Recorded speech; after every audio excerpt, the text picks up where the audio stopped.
إذا استيقظ أحدكم من نومه فلا يغمس يده في الإناء حتى يغسلها ثلاثا فإنه لا يدري أين باتت يده. نن دا وداسه متعلق وبلا مسئله ذکر کیږي. ابو هريره فرمایي چې رسول الله صلی الله علیه وسلم فرمایلی دي اذا استيقظ کله چې را بیدار شي احدکم یو کس تاسو نه من نومه د خوب خپلنا فلا يغمس ند داخلوي يده الاسفل في الاناء په لوښي کې یعنی په ظرف کې حتی تر دې پورې یغسلها چې غلاس پریمنځي ثلاثا درې کرته فإنه لا يدري ځکه د انسان نه پوهیږي اين باتت يده چې چېرته تیره کړې ده شپه لاس دې ده. دلته اوله مسله دلته دا ده چې اذا استيقظ احدكم من نومه د خوب نه وروسته بیا دغه خوب عام دی که د شپې خوبي لکه مثلا ماخستن کې سړی ویده شي او سحر راپورته شي، او دویم قسم د ورځې خوب دی. د ورځې مثلا انسان قیلوله کوي، د غرمې خوب کوي بیا راپورته شي. نو د رسول الله صلی الله علیه وسلم د ارشاداتو نه امت ته د ارشاد دی فلا یغمس یده، لاس ته په اوبو کې نه غوټه کوي. دا پخوا وختونو کې به داسې لوښي وو، بس غټ لوښي به ایښي وو، په هغې باندې به خلک اودسونه کول، دغه لوښي نه به اوبه په لاس کې راخیست. نو د دې وجې نه رسول الله صلی الله علیه وسلم فرمایلي چې تاسو لاس په دې لوښي کې مه کوئ. د دې حکمت څه دی؟ حکمت یې دا دی چې وروسته دا فرمایي چې دا لاسونه اکثره ګنده شوي وي او انسان نه وي پوه چې ما لاس چیرته وړی دی. نو د دې وجې نه تاسو په دې لوښي کې اوبه نه په دې اوبو کې یا په دې لوښي کې لاسونه مه داخلوئ، بلکې یو ځل مخکې نه د لاس پرېوینځئ، اوبه ترېنه راواخلئ. مثلا دا لوښی داسې کوږ کړئ او لاس به پرېوینځئ، بیا وروسته که اوبو ته داخلوئ نو بیا صحیح ده. او دا خبره فرمایلې چې 3 کرته به لاس سړی وینځي. د دې علت بیان کړی دی فإنه لا يدري أين باتت يده. علت یې دا دی چې انسان نه پوهېږي چې زما لاس د شپې په کوم ځای کې شپه تېره کړې ده، یعنې وخت یې تېر کړی دی. وجه دا ده چې اکثره وخت د شپې انسان خپل لاس شرمګاه ته یوسي. نو دا ګندش اوس که دا په دې اوبو کې داخل کړی شي، د اوبه ورسره څه کېږي؟ خرابېږي، د بل انسان د استفادې نه وځي. په خپله یو انسان خپله چې نزاکت لري او پاک هغه لري، نفس لري، نو هغه هم خپله د دې نه طبیعت او د فطرت د دې نه کرکه کوي. دلته بیا بعض علما ویلي چې د دې حدیث نه مسله دا راوځي چې د اوبه ګنده کېږي، لیکن اوبه نه ګنده کېږي. وجه دا چې مخکې موږ د اوبو حکم ذکر کړلو چې اوبه هله ګنده کېږي چې یو د 3 اوصافو نه بدل شي. مخکې دا مسله ذکر کړې ده. نو اوبه نه ګنده کېږي، بلکې دلته امر تعبدي ده، یعنې دا د رسول الله صلی الله علیه وسلم د طرف نه چې کوم امر شوی دی دا د عبادت امر د تعبدي دی ته ویلی شي. ښه، نو د دې علت څه دی؟ علت یې دا دی چې د اوبه به ورسره قذیرې شي، د بل د استفادې نه خپله به بیا د دې اوبو نه دا کرکه کوي. بیا د دې نه بله مسله دا ثابته شوله چې یو انسان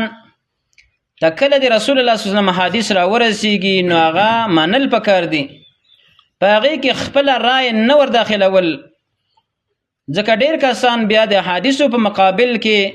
خپله رای مقدم کیوي چې زما عقل دا وایي، زما ذهن دا خبره نه قبلوي، یا زما ذهن د دې خلاف خبره قبلوي. لکه د دې په باره کې مفسرینو دا خبره ذکر کړې ده، نه مفسرین نه بلکې محدثینو. سنن دارمی یو د حدیثو کتاب دی، هغه یو وخت کې ما کتلو په دې باره کې چې د نبی علیه الصلاة والسلام د حدیثو څه وکړی شي، د هغې تعظیم وکړی شي. او شیخ امین الله صاحب په دې باندې یو باب یو فصل هم قایم کړی دی په د الفواید کې، هغې هم بعضې اثار راوړي دي. موږ په خطبه کې هم دا بعضې اثار بیان کړي وو. د دې په باره کې دا حدیث یو کس ته ورسېدلو، ویل چې نه زه خبرېږم، زه پوهېږم چې لاس مې چیرته دی. یعنې د دې حدیث مقابله شروع کړه، د دې حدیث ضد خبره وکړله. الله رب العالمین داسې سزا ورکړه چې وی شرمولو. په هغه حدیث کې راځي وی دغه سړی سبا راپورته شولو د خپل لاس په خپل شرمګاه کې داخل کړی و. الله رب العالمین دا سزا ورکړه. همیشه د پاره چې د نبی علیه السلام د حدیثو خلاف چا کړی دی الله بیا زر سزا ورکوي. ډېر اثر په دې کې شته دي. یو اثر دغه چې موږ بیان کړو چې الله رب العالمین داسې وشرمولو چې سبا راپورته کېدو خپل لاس یې شرمګاه ته داخل کړی و، بیخي په دې مقعد کې داخل کړی و. که یو څوک اعتراض وکړي چې مثلا د لاس په مقعد کې نه داخلېږي، الله پکې داخل کړی ورته. الله یې داسې کوي چې لاس یې اوږد کړي، الله هر څه کولی شي. د رسول الله صلی الله علیه وسلم د احادیثو خلاف یا د هغې سره خپل عقل او نظریه دا جنګول دا ډېره لویه ګناه ده. نو د دې وجې نبي سلام چې دا خبره کړې فإنه لا يدري أين باتت يده، زموږ استاسو باید په دې باندې ایمان وي چې او موږ نه پوهېږو، موږ چې کله ویده شو موږ په ځان نه یو خبر چې زموږ لاس شپه چېرته تېره کړې. زما لاس مثلا کوم ځای کې لګېدلی دی، شرمګاه ته انسان اکثره لاس د اکثره که تاسو وګورئ ابد راځم ما د خپل بچي ته کتل ماستن کې زه ناست وم تر ډېره وخته پورې، نو هغه وړوکی بچی یم دی، نو هغې ته مې کتل هغه م لاس هلته وړی و. نو زه وایم چې نبي وسلم چې کومه خبره کړې ده حقه کړې ده، 100% خبره وي انسان لاس خامخا شرمګاه ته وړي. نو د دې وجې انسان باید لاس پرېمینځي. بل حدیث راوړي وعن لقید بن صبیره رضی الله تعالی عنه قال قال رسول الله فرمایلی دی اسبغ الوضوء، کامل کړئ تاسو اودس کامل وکړئ. وخلل بین الاصابع، تاسو خلال وکړئ په منځ د ګوتو کې. وبالغ فی الاستنشاق، او تاسو مبالغه وکړئ په پوزه کې په اوبو کش کولو کې. الا ان تکون صائما، مگر دا چې تاسو یې روژهدار. په بل روایت د ابو داود کې راځي اذا توضأت، کله چې اودس کوئ فمزمز، نو ته مزمزه وکړه. دا حدیث مشتمل دی په بعضو مسایلو سره. بعض ښایسته فواید دا دي اسبغ الوضوء، تاسو اودس کامل وکړئ، یعنی هر اندام چې وینځئ په هغې کې تاسو وکړئ، یعنی کوشش وکړئ چې د اندام په پوره طریقې سره ووینځلی شي. د دې طریقه دا ده لکه په ژمي کې په یخو اوبو باندې سړی اودس کوي او بدن هم داسې وچ کلک، نو تر څو پورې چې د بدن سړی داسې ښه ونه موږي، دلک ور نه کړي، په عربۍ کې دلک ورته ویلی کی، د څرمن نه لمدېږي. تاسو به د تجربه شوي وي. یعنی بعضې احادیث چې تاسو په ذهن کې واقع شوله، دغه احادیث چې کله تاسو اودس کوئ عملي کوئ، نو د دې عملي کولو طریقه هم دا وي چې هغو ته متوجه شي چې نبي صلی الله علیه وسلم ولې دا خبره کړې. نو اسبغ الوضوء مطلب دا دی چې تاسو کامل اودس وکړئ، داسې نه چې مثلا په دې اندامونو کې یو اندام کې یوه حصه وچه در ځنې پاتې شي. یو بل روایت کې راځي صحابه کرام د نبي صلی الله علیه وسلم سره په یوه سفر کې وو، روان وو، نو په دې کې بعض صحابه کرامو عجله وکړله، مخکې اوبه وې چې زر ځان ورسوو څو چې نبي علیه السلام ملګري راسېږي نو موږ به زر زر اودس وکړو. نو دوی چې مخکې لاړله زر زر اودسونه وکړله،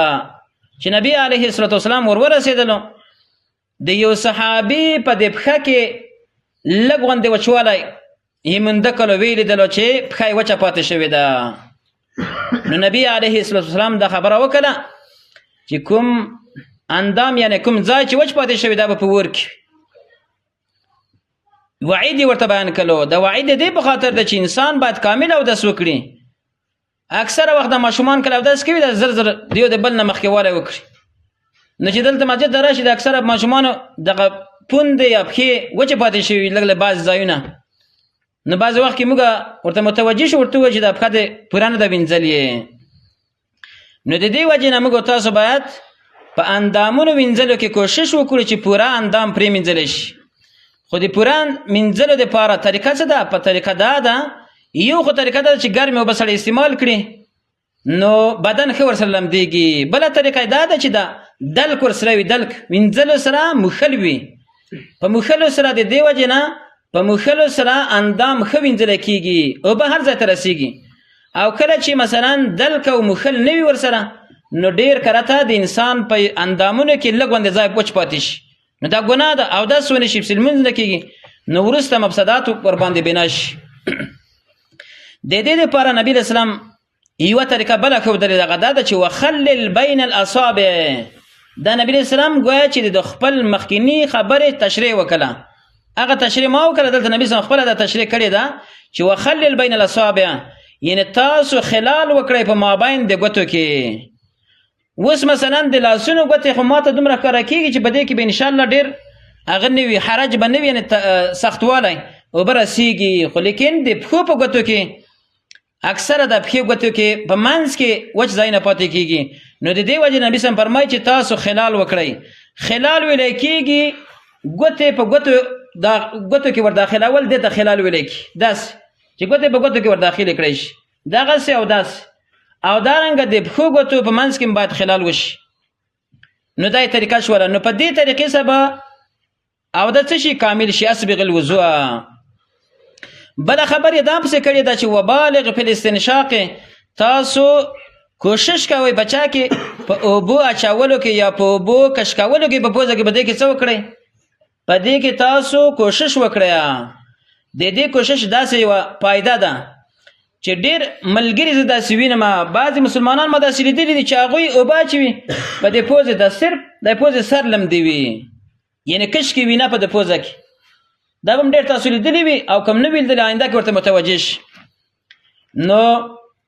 د دې وجې نبي اسلام فرمایلي چې تاسو کوشش وکړئ په اوبو کش کولو کې یعنې په دې کې طریقه دا ده وبالغ یعنی مطلب دا چې اوبه تاسو آخري حصې د پوزې ته ورسوئ همدلته ورسوئ یعنی آخري حصې نو دې ته ویل کېږي مبالغه فی الاستنشاق نو دې سره به څه وشي دې سره به تکمیل ده او دا څه وشي اسبغ الوضوء نبی رسول الله دې تشریح وکړه چې اسباغ الوضوء دا دی چې تاسو کله په پوزه باندې اوبه یا پوزې ته اوبه اچوئ نو اوبه پکې کش کړئ چې عام هغه ته ورسیږي آخري حصې د پوزې ته ورسیږي بیا رسول الله فرمای الا ان تكون صائما مگر دا که تاسو روژهدار وئ نو بیا ډیره مبالغه پکې مه کوئ وجه څه ده حکمت پکې دا دی چې کله کله سره ډیر کوشش یعنی ډیر کوشش به د اوبو کش کولو کې وکړي نو کله کله اوبه تېرې شي د انسان نه نو د دې وجې نه چې انسان روژهدار وي بیا د ډېرې نه کش کوي په بل روایت کې راځي اذا توضأت فمزمز کله چې تاودس کوې نو مزمزه وکړه د دې نه دا مسله ثابته شوله که مخکې درس کې موږ دا خبره کړې چې مزمزه دا هم د چا نه ده د واجباتو نه ده مزمزه په خوله کې اوبه اچول او استنشاق په پوزه کې اوبه اچول نو مزمزه هم د چا نه شوله د فرایضو نه شوله ځکه په دې کې امر ثابت شو او دا یوه قاعده او قانون دی چې امر دپاره د وجوب دی مګر په هغه صورت کې نه دی چې کله قرینه صارفه موجوده وي یعنې داسې یو بل دلیل موجود شي چې دغه امر چې رسول سم کړی دی یا الله کړی دی د هغې په خلاف باندې یو بل نص موجود شي چې دلته امر دپاره د وجوب نه وي د هغې دپاره به زه تاسو مثال درکړم نبي علیه السلام فرمایي کله چې ستاسو نه یو کس مسجد ته داخل شي نو هغه د 2 رکعته لمونځ وکړي یعنې هلته امر راغلی دی دلته امر دپاره د وجوب دی خو لیکن دلته د امر دپاره د وجوب نه اړولی دی یو بل دلیل نو امر دپاره دلته د استحباب شولو که چېرته هغه بل دلیل نه وای نو چې موږ او تاسو څنګه مسجد ته داخل شو نو په موږ باندې لازم وای چې موږ 2 رکعته تحیت المسجد وکړو لیکن په دې مسله ځان ورسوي موږ اهل حدیث په دې کې بیا ډېره څه کوي مبالغه کوي چې خامخا لمونځ به کوي رسول امر پرې کړی نه رسول امر پرې کړی د امر دپاره د استحباب د وجه دا ده چې نور احادیث په دې کې موجود دي نو دلته هم چې په مزمز شولو نو د دې امر دپاره قرینه صارفه نشته نو امر دپاره د وجوب شوله چې په خوله باندې اوبه تېرول او په پوزه باندې اوبه تېرول دا د واجباتو نه شول دا خبره هم ځکه وکړه چې احناف علماو دا خبره لیکلې ده هغوی وایي چې په خوله او په پوزه باندې اوبه تېرول دا وي سنت دي دا خبره یعنې غلطه به ووایو اشتباه ده غلطه ده وجه دا ده یو خو مخکې موږ دا دلیل ذکر کړو چې دا خوله او پوزه دا په مخ کې دي او مخ وینځل لازم دي نو دا هم لازم دي ورسره دوم دا چې په دې باندې مستقل څه راغلي دي امرونه راغلي دي نو د دې وجې نه په خوله او په پوزه باندې اوبه تېرول دا د واجباتو نه شول بل روایت کې راځي لنډ وایو ده وعن عثمان رضی الله تعالی عنه ان النبي صلی الله علیه وسلم کان یخلل لحیته فی الوضوء نبی اسلام با خلال د ګیرې کولو فی الوضوء په اوداسه کې دلته اوس بله مسله ده مسله د خلال د چا ده د ګیرې ده مخکې مسله د خلال د ګوتو وه او ګوتې دوه قسمه یو د لاسونو ګوتې وي بل د پښو ګوتې وي نو په هغې کې به سړی خلال کوي نو دارنګه اوس مسله د راوړي د چا د خلال د ګیرې ګیره په دوه قسمه ده یو هغه ګیره ده چې ړنګۍ وي موږ ړنګۍ ورته وایو یعنې داسې وي چې دغه ویښتان ډېر ګڼ نه وي او د مخ څرمن ترېنه معلومیږي دغسې ګیره وي لږ غوندې ګیره وي نو په دغه وخت کې خلال واجب دی خلال څه دی خلال واجب دی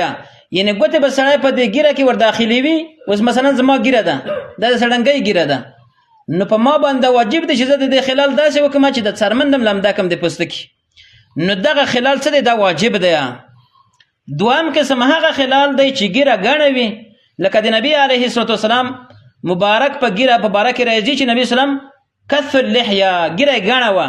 نو نبی علیه السلام به د ګیرې خلال کولو نو هلته بیا د اوبه داخلول د ویښتانو بیخونو ته دا واجب نه دي یعنې چې هسې خلال یې وکړلو ګوتې به کې داخلي کې لمدې نو په دې سره خلال وشولو دغه خلال بیا سنت کله چې د بعضو مسلمانانو ګیرې ګڼې نه وي نو په هغوی باندې د خلال کول د ګیرې دا واجب دی او کله چې ګڼه ګیره وي نو په هغې باندې بیا واجب نه ده چې اوبه چا ته ورسوي د ویښتانو بیخونو ته ورسوي دا مسله به د حدیث کې ذکر شوله او بله مسله د چا راوړي د اوداسه د اوبو راوړي چې موږ او تاسو باید څومره اوبه په اوداسه کې مصرف کړو نو هغه به انشاءالله بیا سباني درس کې وایو وبالله تعالی توفیق